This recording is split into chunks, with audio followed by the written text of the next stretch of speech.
Le management n'est pas définissable, c'est tout le paradoxe. C'est comme la beauté, ça n'est pas la gestion, parce que les individus ne sont pas que des chiffres à gérer ou des quantités à gérer. Ça n'est pas non plus l'affection, parce qu'on ne peut pas parler d'affection, dans l'espèce de sollicitude qu'il y aurait entre un DRH et quelqu'un qui serait candidat dans une entreprise ou qui viendrait exposer ses problèmes.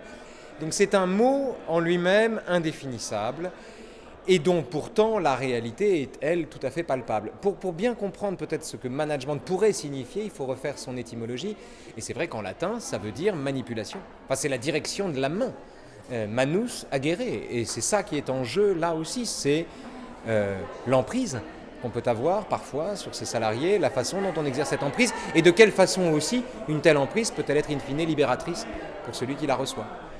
C'est un manager intuitif qui accepte de changer d'avis quand il rencontre quelqu'un qui lui apprend quelque chose qu'il ignorait jusqu'à présent.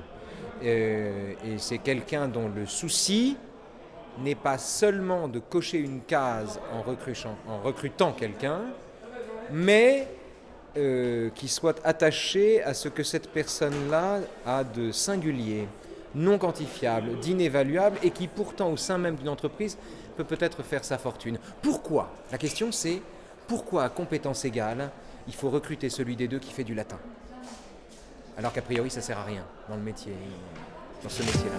Pourquoi ? Je ne sais pas, mais je sais que c'est le cas.